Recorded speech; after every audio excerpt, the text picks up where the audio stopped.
Good afternoon. Are we allowing attendees in or attendees getting in? Brilliant. Okay, so welcome to this webinar on this lovely Wednesday. We are looking today at Beyond Compliance. We're looking at true inclusion in play, and I want to welcome those of you who are signing on just now. So in a moment, I'm going to introduce our two panelists, our two speakers who have kindly agreed to come and talk on this topic. So our two speakers are Anamaria Castillo and also Nichola Speight. So we've got a really great perspective from a UK-based landscape architect, and we've also got someone who's got an international focus. So Anamaria with her international focus. They're going to introduce themselves in a moment, but before that, as I start this webinar, I would just like to invite you to really get involved in this conversation. This is about us all learning together to develop best practice, to develop more inclusive spaces, and to understand this topic more. So if you're joining us, yeah, brilliant. Welcome from Barcelona. Drop us a hello in the chat. There's a chat button at the bottom of the screen. You can get involved in the chat. Please click your blue box to say everyone, so that you're talking to the whole cohort of us here today. But drop us a line, let us know where you're watching from. Hi there in Brazil. We also really would like you to get involved in terms of asking questions. So there is a Q&A button also on the bottom. Click that button and get your questions in. So comments in the chat, there'll be resource links and there'll be conversation in the chat. But for questions, please drop them in the Q&A and we will try to weave them into this conversation we're having today with myself, Beth Cooper, Anamaria and Nichola. If also it would be useful for you, there is a closed caption button at the bottom. If you just click on that, then there will be typed text of the words that are being spoken today. Hi from Cardiff. Hi, Oxfordshire. Brilliant. It's great to know that you're all signing on. So we've got quite a few signed up now. We are going to start the webinar Beyond Compliance by starting with a short video. This is a shorter version of the full video, a link of which will be sent out with this recording to anyone who attends or has signed up. This video is about some work that Timberplay have been doing with Accessible UK. So about a year ago, Timberplay met the wonderful Gillian Scotford, who runs Accessible UK. And together we started learning about play and inclusion. Gillian has years of experience personally and professionally in building accessibility and inclusion into visitor attractions and tourism. She also has personal experience of fundraising for building a playground for children who have disabilities, based on her own experience of the disabilities within her own family. Her expertise really helped us have a platform for learning about how we use our play expertise to develop this more inclusive environment. And this video is a short video about the creation of a concept, a best practice, ideal, imaginative playground that puts the disabled child at the heart so that everybody in their social group can play, whatever age and whatever their abilities. So I'm going to share this video with you now. And if you want to, there may be sometimes when we show videos on these kind of platforms, they can be a bit jerky. So turn your volume up. Just know if it's not as clear as possible, we will be sending out a link at the end. It's just a couple of minutes, and then we'll get back to introducing the speakers and starting the conversation in the webinar.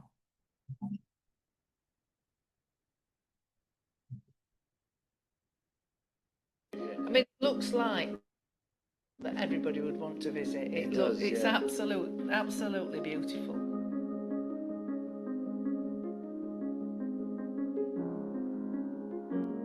when I went on the training day with Timberplay last year, and then your brain just thinks, and you think, this is actually 25 years since I launched the Thomas Playground appeal to raise money to build playgrounds for disabled children in Derbyshire. And I thought to myself, what a great thing to partner with Timberplay and actually make the Thomas Playground best practice, and that's how it came about. It's very fluid. It's very naturalistic in terms of the shapes and the blending into the existing landscapes. We tried to centre it around a sand and water play area, and then everything else sort of radiating out, so wheelchair users can interact with other children playing in the sand. For example, with this wheelchair excavator, the wheelchair user becomes the focus of the play opportunities within the sand. And there's elements where wheelchair users can get onto a platform and a building site platform, and then become part of the play, moving the sand around with other children that are playing within the sand pit. In this playground, there's things of different heights, Yep. and not only for children, but for people of short stature, you know, who can actually reach things and interact with things. When it comes to play, quite often with sandpits, you see an edging that is quite high and very obstructive, and it's a no-go area. Nearby, we've got a social hub, so we've got a shelter with some seating around it, which is wheelchair accessible, some picnic tables, and then underneath the shelter there could be opportunities for items like cooktops, for example, and some sort of cooking or eating facilities. So you're creating that real sort of community in that social space. The sand play then links in really nicely with the water play equipment, having elements where water can be drawn up with an Archimedes screw to then interact with the sand, so it's creating that sort of different level of sensory experience.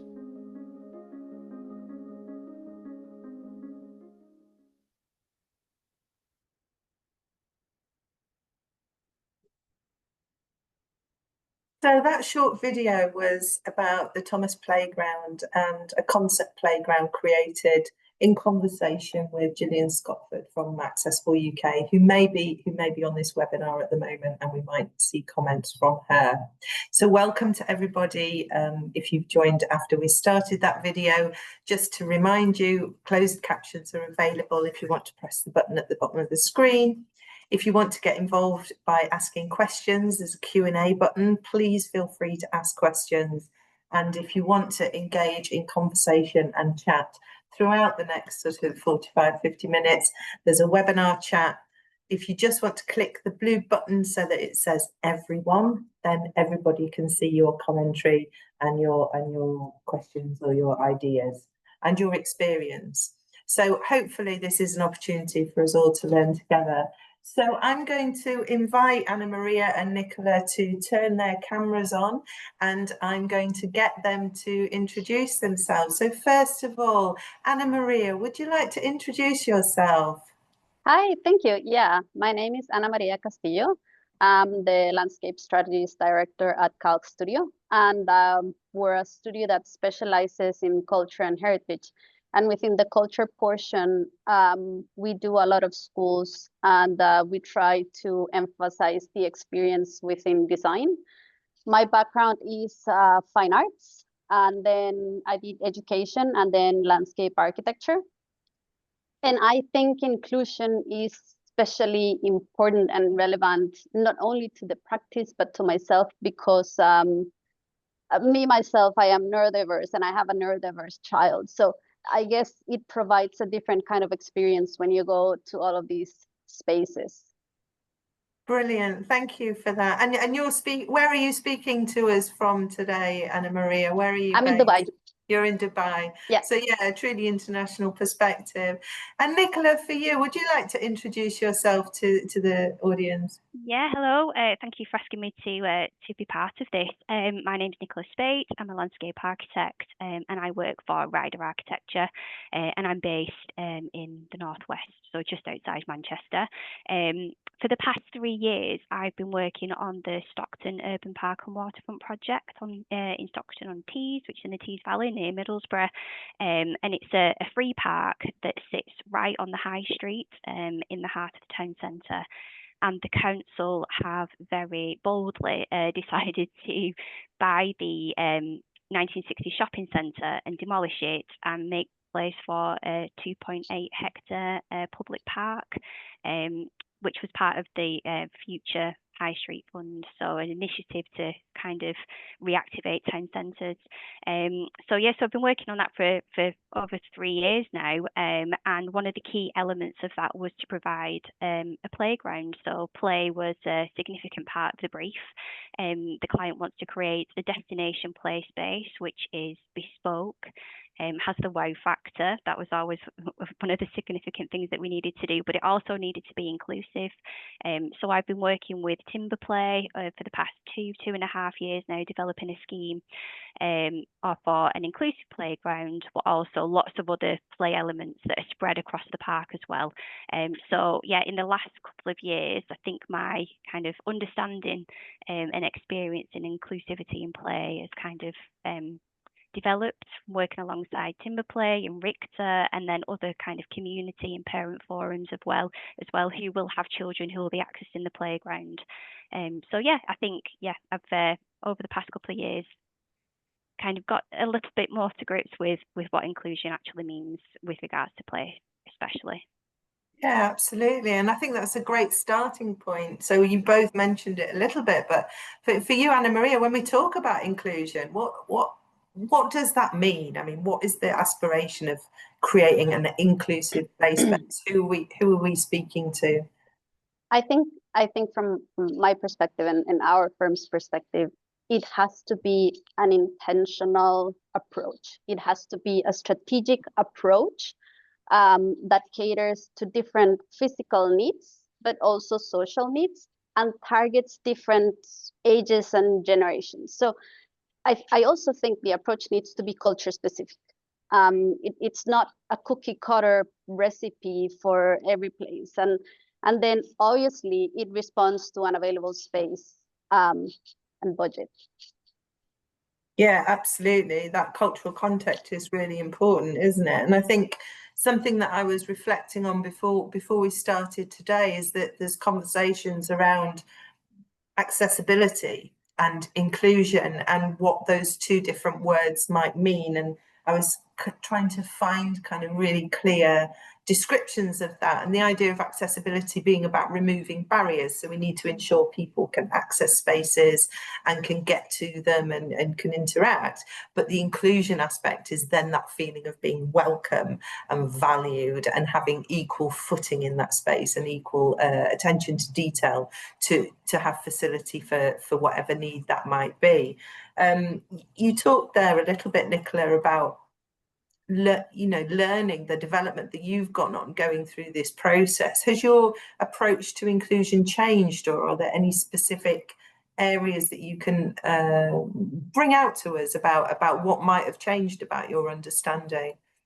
Yeah, I think so. I think for me, play should be for everyone, shouldn't it? It's how we grow, it's how we develop, it's how we learn how to be a human being, isn't it? In many ways, it's our way of socializing, it's our way of interacting with people and learning from our peers and things. And when we first started looking at the playground, there's lots of things, you automatically think, oh well, it needs to be accessible. We need to be able to get ramps in here. We need to be able to get, pieces of equipment that people who have, additional needs can get onto. But I don't. It's much wider than that for me. It's about who's bringing you to the playground. Is it grandparents? Is it older caregivers? Is it they have needs? They have things that they require from a playground.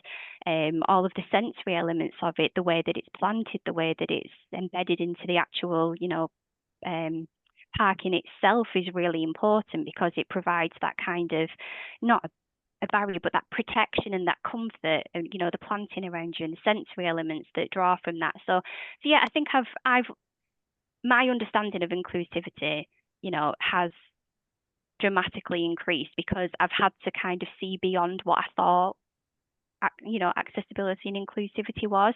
And I think moving forwards, I will definitely be approaching design differently, because I think, it's about getting people who are using the playground to be part of the collaboration, to be part of the design as well. As Anamaria was saying, it's about like that cultural aspect, and the demographic of where we all live is changing constantly, isn't it? And so it's about reaching out to all of those people and removing barriers so that everybody feels safe and included and, respected and valued, and it can all be done through play.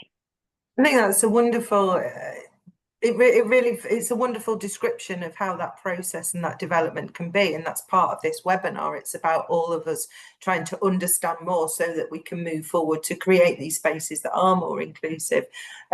Gillian's inputted there into the chat, absolutely, it's about all people, irrespective of background, ability, disability, medical or other, those ideas of creating that kind of free and equal access. I think when you talk about play being really important, obviously that's where I come from as a play consultant. Play is my passion, and play is a universal experience. It's something that's really supportive and really developmental, but it doesn't end at childhood. There's this play that goes on through adulthood, and it actually can be a real mitigation to that removal of movement as you get older.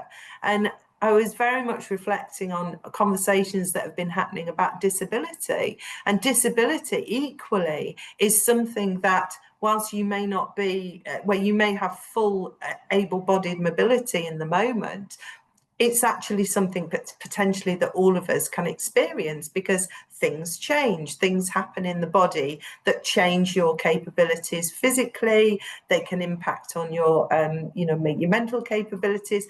I've only just started wearing glasses. There can be all sorts of sensory impairments that start to develop over time. So disability is as universal in some ways, in terms of it being personal, somebody in your family, somebody in your wider social network. We all have that experience, and yet sometimes in the design and development stage, it becomes an add-on or a part of compliance, but not at the heart of it. And I think that's really important to remember, the universality of all of this. It's about human experience.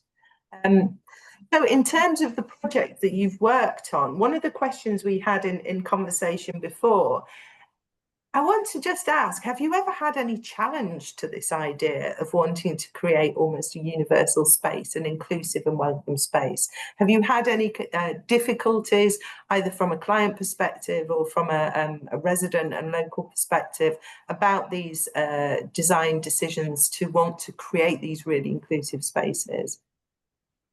I think your question lies exactly in what inclusivity means to everyone, right? Because a client might think we are inclusive by including equipment that is physically apt for people with mobility issues. But then I think the concept itself of what inclusivity is and how we challenge that, and how we kind of not educate, but put all of the options in the table of how we can really improve a community and how this impacts well-being. If I can go back a little bit and just, you were talking about accessibility and inclusivity, and I think the really, really important thing about this is there's a gray area to play design, right? Like, we as landscape architects are not formally trained to design play. So there's a big element of what my experiences are and how they play into my design, because we are educated to comply with accessibility, but not inclusivity. So I think the experiences and the challenges that we face in the project are more about the perceptions or the concepts we have in our heads, and then opening our minds to new concepts. So, Anamaria, where was your landscape training? Where did it take place?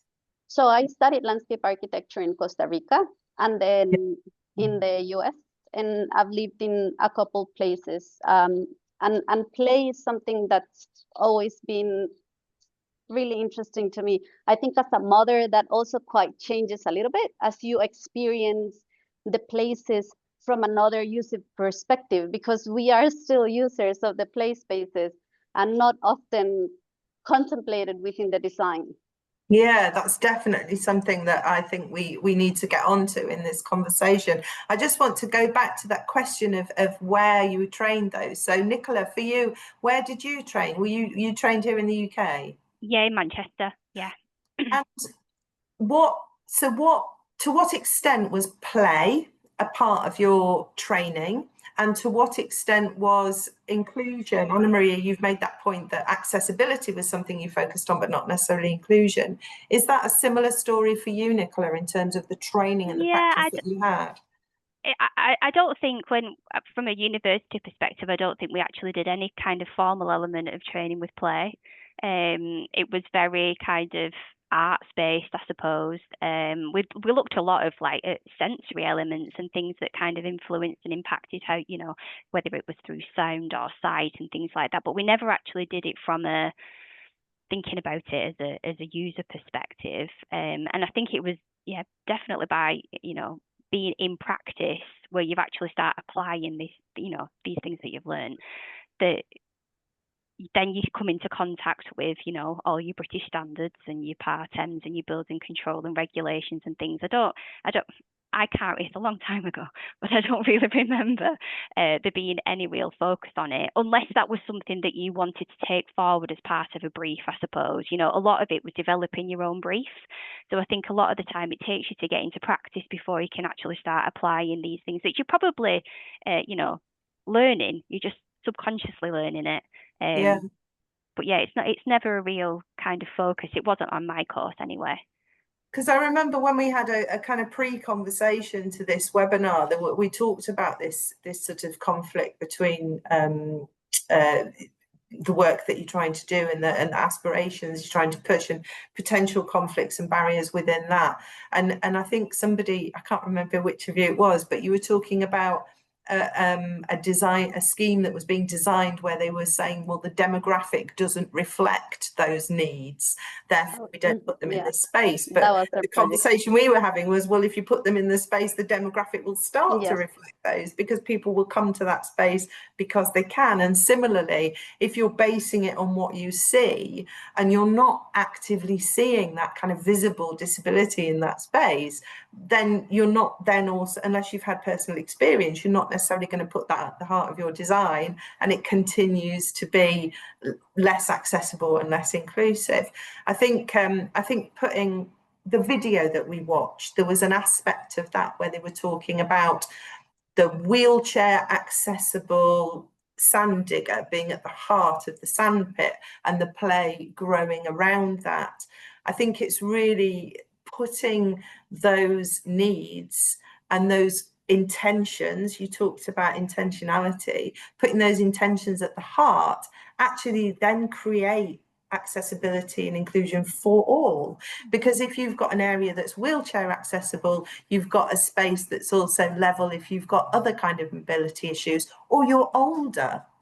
And in thinking about access to those play environments, exactly what you were talking about, it's the other people in the group. So you may have one child in the family who has a disability, but they might have siblings. So where can they play together? Or all the children may be fully able-bodied, but one of the parents, one of the carers, the grandparents may have additional needs or need additional support to enter that space. How do we create those spaces to continue intergenerational play, communities and connection? Because often people aren't just going for the play, they're going to create connections with other people, aren't they? That socialness. I think, and going back to how we approach play, I think this is why a strategic plan is so important, because depending on the space you have and the urban grid, because sometimes play is just leftover open space, it allows us to say, because unfortunately when it comes to play, people cater to toddlers and kids up to 10, 11 years old, right? Teens are usually left out. So in a lot of projects that we've had, we've managed to convince the client that the open pockets of space are strategically targeting different ages. So this is your teen area, and this is your toddlers area, and this is your kids area. Depending on the space availability, they might be connected or they might not. But on a grand scheme, you are being inclusive. You are providing a space for teenagers who are usually left out. You are providing challenging play for kids, and you are providing a safe play space for toddlers. Yeah. I just want to bring in one of the comments that's come out of this conversation now. So we've got Catherine Brown from Groundwork East, who do great work in terms of creating community spaces. Says, we are particularly keen to see inclusion and accessibility tied in with natural, sensory and climate conscious play. Really important topic at the moment. So yeah, in terms of the sensory aspects, again, it broadens to, you know, people who have dementia, you've got people with visual impairment, people with audio impairments, that sensory play being really, really important. So in terms of accessibility tied into natural, sensory and climate conscious play, have either of you got any kind of anything to add from projects you've worked in on that topic? Do you want me to go first? Yeah, Nichola, go for it. Yeah. I think, yeah, it's always a challenge, isn't it? Because there's, you know, a lot of sensory play comes from loose materials, using sands and gravels and things like that, doesn't it? And Yeah. water. But then there's also the, well, how do I play with that if we've got a child that's in a wheelchair? Or so what we've tried to do on Stockton is we've got almost like multi-level play. So we've been able to get people inside the play towers themselves through like accessible, well, they're not accessible ramps, I suppose, because they're just a walk, they're just a route, I suppose. But we get people inside the play structure themselves, and they can be playing alongside people who are in that structure. And within it, we've got conference towers, so you can be talking to the children who are right at the top of the tower, 10, 11 meters above you, who are about to go down the slide. Or we've got people walking above you on the rope links, but you're elevated, you're above people who are playing in the water wheel that's going underneath it. And then they're playing next to the people who are playing in the sandpit. And then, so what we've tried to do is make it so that those people who are on that upper level can always be co-playing, I suppose, rather than playing alongside. So they can be playing with the children that are below them, that they can be communicating through the conference tubes, they can be passing sand through the tunnels. We've got lots of what do we call them? The building tables and sun trays and all that kind of stuff going on, so that people can always kind of play together, not necessarily be in the sand, because they're getting as much benefit from the, you know, lifting it and putting it in and moving things around and that transportation, and then the social and communication aspect of it as well comes out too. So yeah, I think we've also tried to make it so that people can actually get into the sand if they want to. So we've got the sand play, but then we've got wet pour around the outside of it. And then what we tried to do is dish it and dip it as well, so that at certain points you would be able to access the sand if you wanted to. Because, you know, just because it's such a great tool to play with, and kids will play with sand and water all day, won't they? It's you know, just like going to the beach, isn't it? So I think there's lots of other things. We've also looked a lot at the planting, even just like the particular trees that we've selected for their bark, or, you know, the scent and the smell, seasonal change. And we've also, what else have we done? I think it'll come back to me, but we've done, yeah, there's lots of things that we can do that isn't just, you know, segregated. You can play over there and you can play over. Oh, I know what we've done. We've got tunnels and mounds and things. And so if there are any particular moments where it's kind of a bit overwhelming for people, you know, can get a bit noisy, can't it, in playgrounds, then people can take themselves off and they can go and hide in the tunnel if they want to, or they can go and sit off in a corner. And I think that's just equally as important as being able to be part of the bigger play picture, is that actually when you've had enough, you can go and take yourself away and have a little bit of a moment to kind of ground yourself again before you build yourself up to go and play next time. There's so much in what you're saying there. There's so many different aspects that I'd love to pull them all out. The one I want to immediately focus on, just because it relates to one of the comments that's coming up in the conversation. So we've got Tanya from, I think from Forest Landscape Architects working in the National Forest. My chat's just jumping a bit. I can't exactly where you're working, but you're talking about that accessibility impact of different types of surfacing. So the aspiration is to create these inclusive environments, but then how do people actually get there? And I think that's a really key point. So your question about different products that allow for that, if Charlie Russell, who is the landscape lead here at Timberplay, is on the chat, definitely, Charlie, you get involved in that conversation. If not, we'll drop his email in and you could ask him some questions about those different products. But it's about self-determination and options. So in play, we talk a lot about self-determination. It's about those choices that are really fundamental in the play experience. And the conversation Nichola, the chat Nichola was there having there about different options, that opportunity to connect, it's vital. So there's an example here in Sheffield where the office is here at Pounds Park, where there is a sand area, but it's accessible either via a grassy bank, but also a wooden boardwalk with pulleys, so you don't necessarily have to get down to ground level to still be connected and part of that play. And then there's also hard landscaping that curves around one edge of it. So depending on your interest, how you feel in the moment, or your mobility, everybody has access to that play experience, but at different levels. I think Gillian brought that out in the Thomas Playground design as well, the things about being at different levels, different heights. You know, as a 51-year-old woman, there are some days I don't want to be down on the floor, some days I'm perfectly fine with it. So it's not even a permanent thing, it's how you're feeling in that moment. You can still engage with that play and the other people. And I think the socialization aspect you pull out, it's fundamental that children get the opportunity to experience playing with others.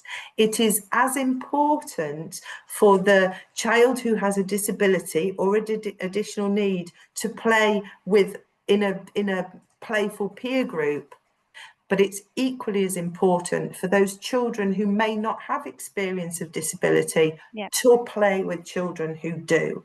And both of them end up experiencing something that benefits them. It's a really widening experience socially. And I think creating those spaces that welcome all are really important.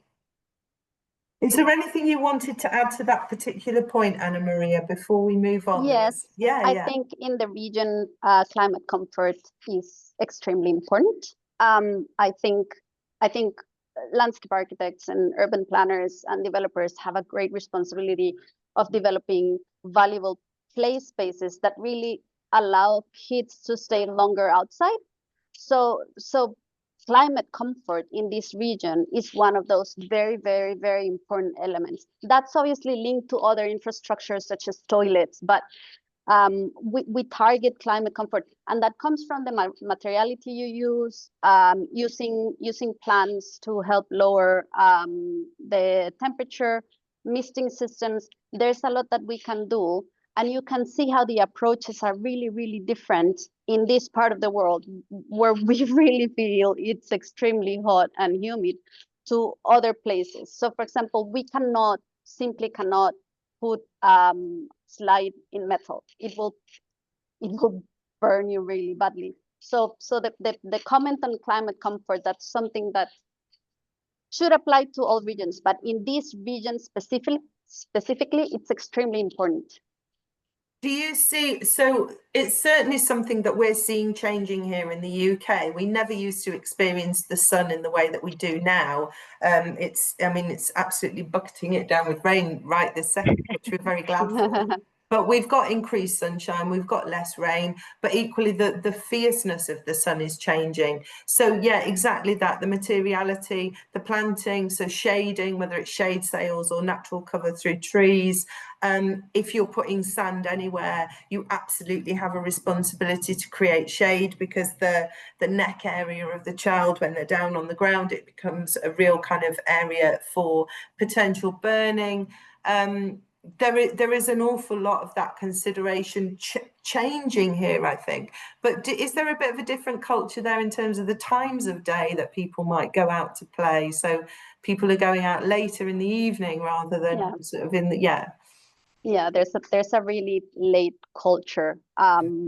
Like you will see kids playing outside 10, 11 p.m. I think especially during summertime, because you need to force your kids to go out. So like after 6 p.m., if I am here, I will force my kids to go out, and you will see kids outside from, 6 p.m. until midnight. But legislation here, we need to comply with shading.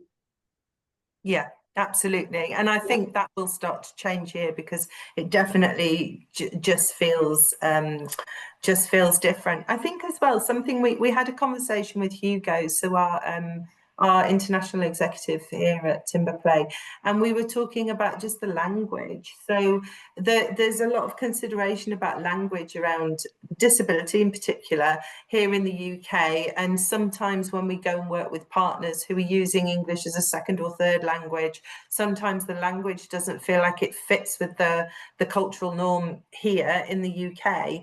But he told us about this, a new definition or a new way of describing people, about people of self-determination, people of determination. Yeah, so that real kind of link with self-determination of play, and that people of determination, that's a more common phrase to be used rather than disability. Yeah, it's more inclusive as well. Yeah, absolutely. It's not we're all people. Yeah. And then, okay.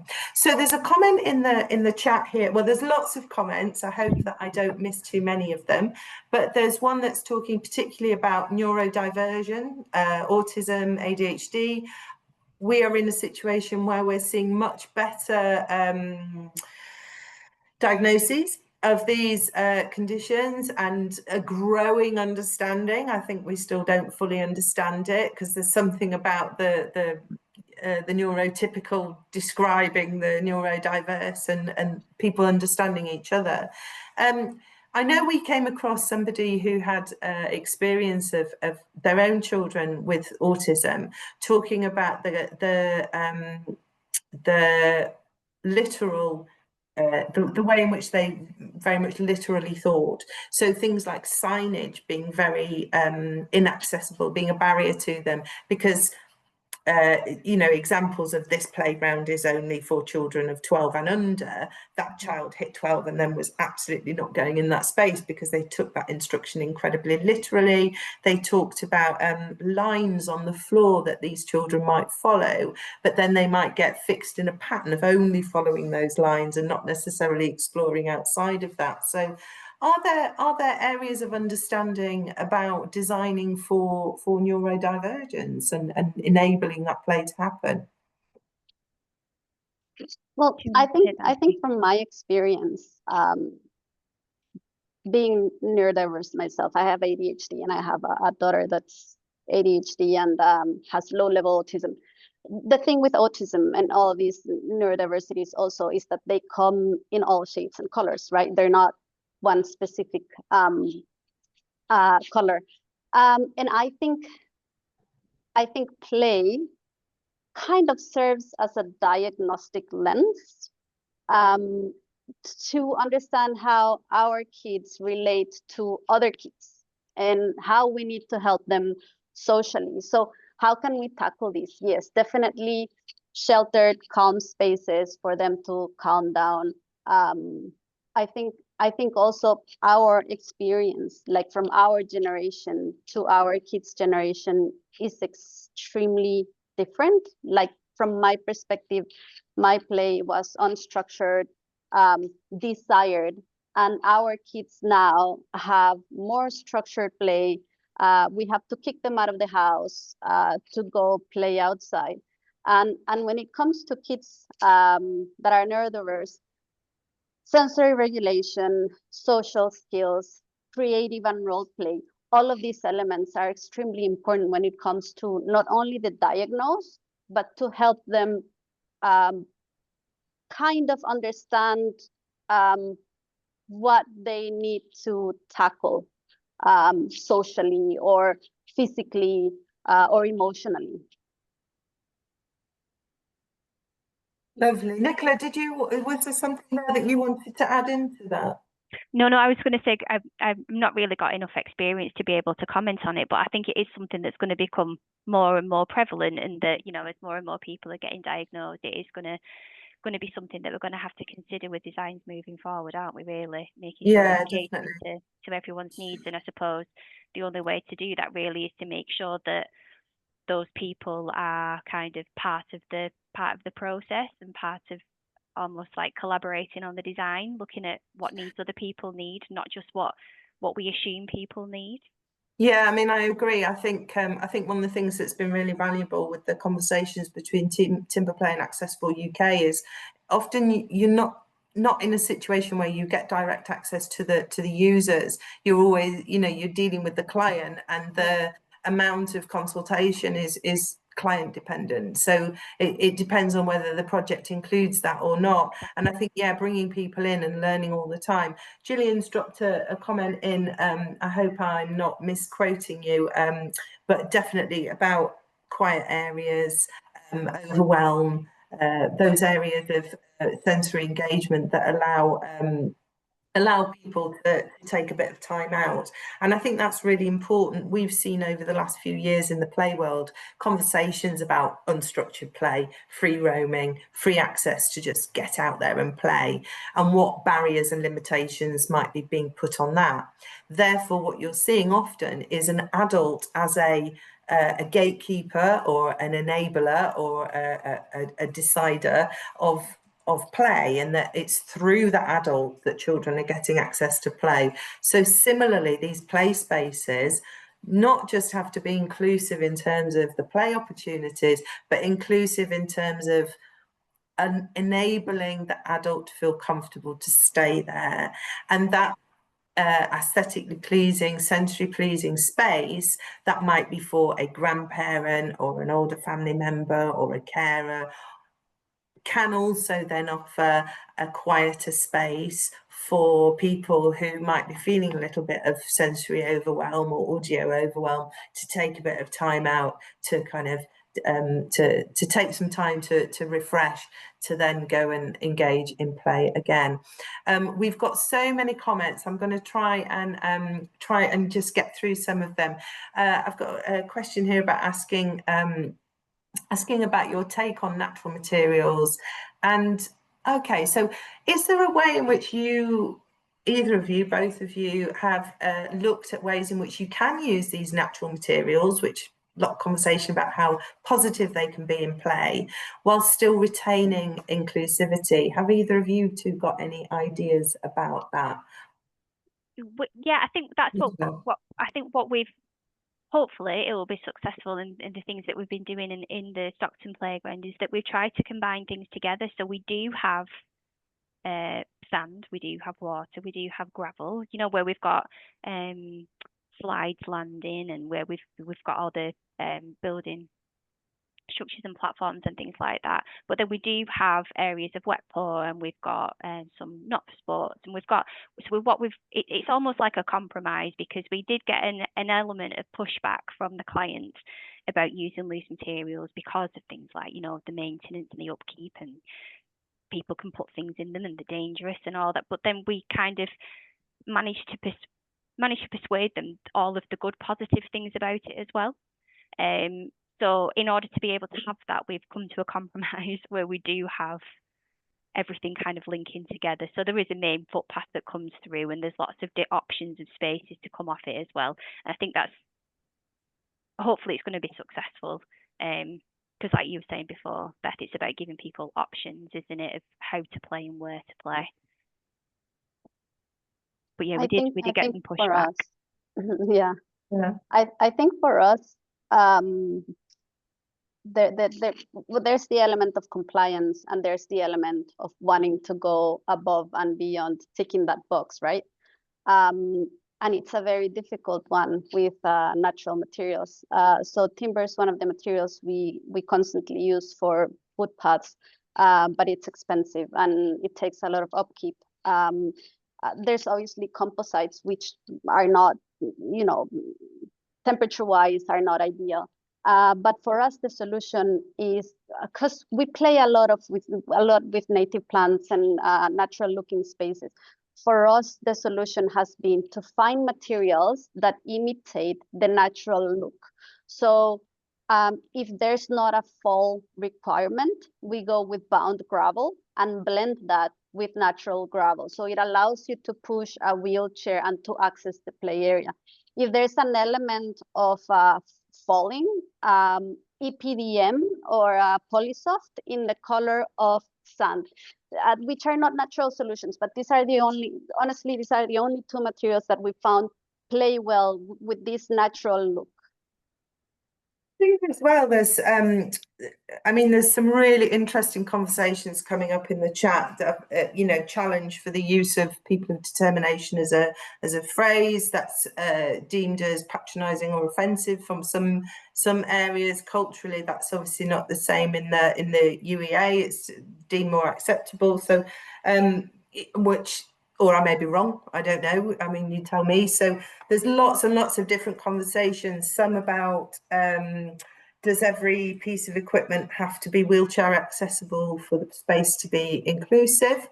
I would say some of these conversations about connectivity, it would be great if there are aspects that are wheelchair accessible, but as even Accessible UK's logo will show you, wheelchair users make up a smaller proportion of disability as a whole spectrum, which is not to say they should not be catered for, but is that the only focus when we're thinking about inclusion? There's all sorts of aspects to these conversations that are really, really important. Couple of useful resources. The free to play document from Play Scotland has been dropped in. Hayley, who's in the room with me now, who's adding to the chat, is trying to answer some of these questions. How do you build challenge and risk into inclusive play is a question that I'm really keen to tackle. There is a bit of a danger in just thinking about exceptionalism when you think about people who have additional needs, but certainly my experience, I used to deliver dance programs to people who had a disability, and I had people in that room who were way more exceptional dancers and physically more able than I was, even though they were wheelchair users. There was a guy that attended one of my classes who used to be able to backflip out of his chair. Well, I've never been able to backflip, but I don't use a wheelchair. So there are all sorts of opportunities to really accept that every individual is different, every disability is different, and enabling spaces that are really inclusive, that offer graduated challenge, opportunities to really explore the sensory elements, but aspects of real challenge and real risk-taking are valuable for all children, for all people, not just those children who are deemed as physically able. I think it's really important to recognise that the capability of people is not bound by whatever medical diagnosis they might have. So yeah, I think it's really important to offer challenge. And I think at Stockton there's some quite challenging equipment there, isn't there? Yeah, absolutely. Whether that's about height or yeah. Yeah, and I think it's it's about creating that inclusive place where everyone feels welcome, everyone can come and play alongside each other, and even if you've not got a disability, you're kind of aspiring to do what older children are doing, or the next time you visit, you're going to physically challenge yourself to get up higher up the tower or use that particular slide as well, isn't it? It's doing lots of different things, rather than, like you say, just pigeonholing what people can actually play on, because you don't know, people build themselves up to do anything, can't they? Yeah, I mean, is it Vygotsky talks about the zone of proximal development and the zone of, you know, where you are and where you can go to, but also that proximity and that learning of observing other people and mirroring or wanting to mimic or learn from the other people. And often, you know, that's not age related. I mean, often age restrictions on equipment can be quite enabling for people with some of the schemes we've seen, where there's a school that we worked on where it was about dropping the typical age range of the equipment so that children could still have an experience, but they were older than the children who would typically use that equipment, but they're still being offered the same play opportunities, but just at their level. And I think, if you've got a diverse enough space, a varied enough space, an inclusive enough space, people will learn from each other and aspire to build skills that they maybe don't arrive at that space with. Especially when you, sorry. No, I was just going to say, especially when you've got children of different ages within your family as well, or, you know, go somewhere with a group of people that have got toddlers, and then they've got, you know, 10, 11, and then you've got teens, but you kind of still want to be able to see them all at one time as well, don't you? And a lot of the time, they'll play alongside each other and play together because they've come as a group too. Like my children very often play together, and that's how they then build up the courage to talk to somebody else or challenge themselves to do the next thing. So I think it's really important that we don't kind of segregate different age ranges as well. We try and make it so that there's a balance and enough balance for people to be able to spend time in one place together. Yeah, absolutely. Rachel's made a really important point about seating as well. So we talked about, you know, the adults potentially being the gatekeepers for children's play, or the people who, you know, as long as their comfort is facilitated, then that means that the children can be there to play.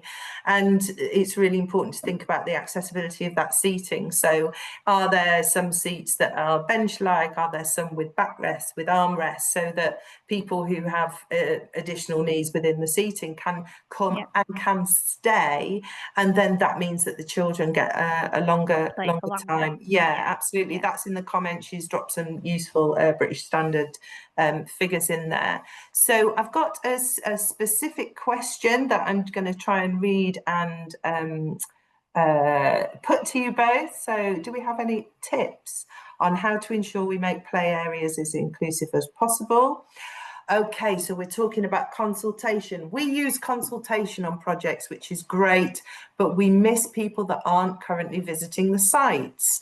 So are there any networks specifically to discuss inclusion in play? That's a great question, and actually some of our audience might be able to drop some ideas for that in. If you're wanting to talk to people who you're wanting to include in the design of those spaces, are there any specific networks that we can contact?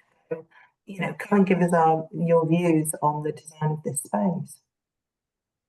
If I can have a little say in this question. Yeah, absolutely. I think the first thing that we all need to understand is that we can't make one space fully accessible for everyone.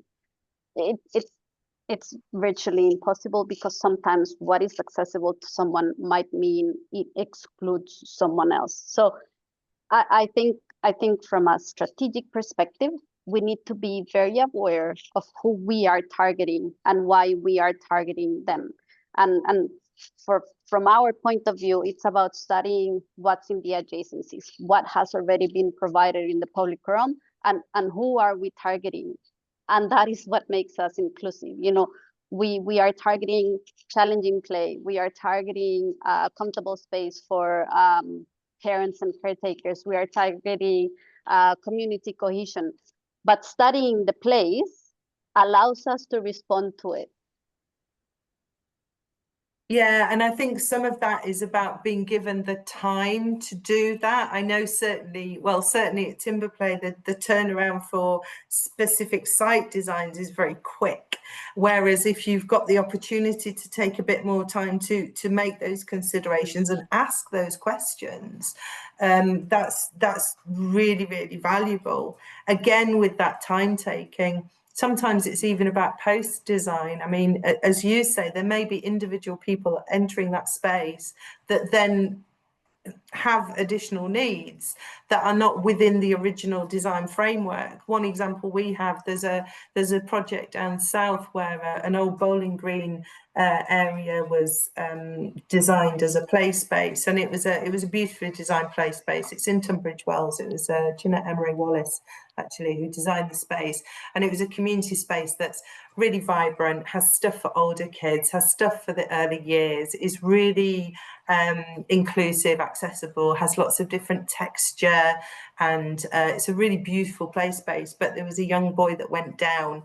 He was lucky enough to have a really high spec wheelchair that the press of a button actually took him to the ground, so he could get into the sand if he was in the place, if he was in the sand pit. But as Gillian quite rightly says, there's a boundary. All it took was they created a little wooden ramp, and there he was. And that was post design, post delivery.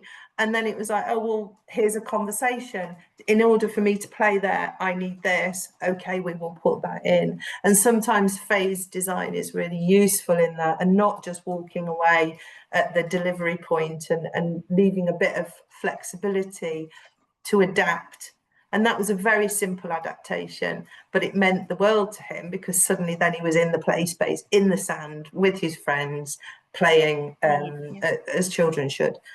So yeah, we've not got long left. So I'm going to just one last little area of conversation, and then we're going to come to final comments. So just, yeah, that conversation about older children and play, I don't know what it's like more internationally, but there seems to be a bit of an age cutoff here in the UK where children feel less comfortable to play, or societally it's not deemed as important. But actually it's fundamentally important that we play right through our lifespan. So how do we include the older children in those play spaces? I think it's about understanding genders as well, right? Because at that age bracket, they play very differently. So yeah. girls want socializing whilst being active. So like swings and sitting spaces where they can kind of have this social element. And then boys are really active. They just want to, burn energy and do things that are physically challenging. And a lot of these things traditionally are skate parks and pump tracks, and they take a lot of space, and they require a lot of money. So one of the things that we've done to cater to this age bracket is kind of teen lounges, where we have play tables that allow girls to kind of play while they're talking, but they don't require a lot of space. And then pool tables, football tables. So they kind of pack it, and this is for small spaces, right? If we have the space and the budget, yes, let's do a skate park. But space is often a constraint. Lovely. Nichola, anything to comment on that before we take last comment? Yeah, I think it's true, isn't it?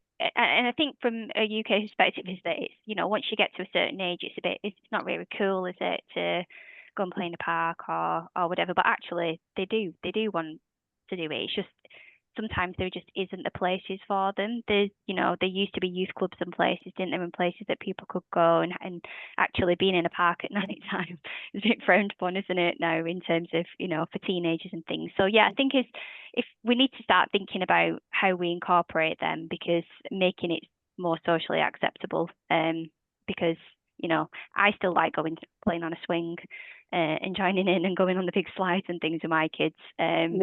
So yeah, it's just trying to break down those barriers, isn't it?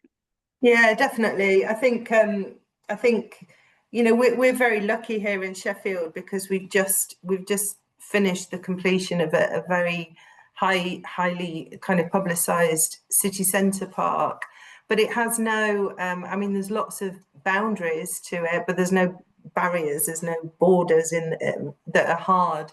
And what that means is, because it's open access at all times of day, you've got a changing group of people using it, and it's very well facilitated for the early years. There's areas where you could sit and feed your child. There's areas where the sort of 0 to 5s can really get engaged in that sort of sand play.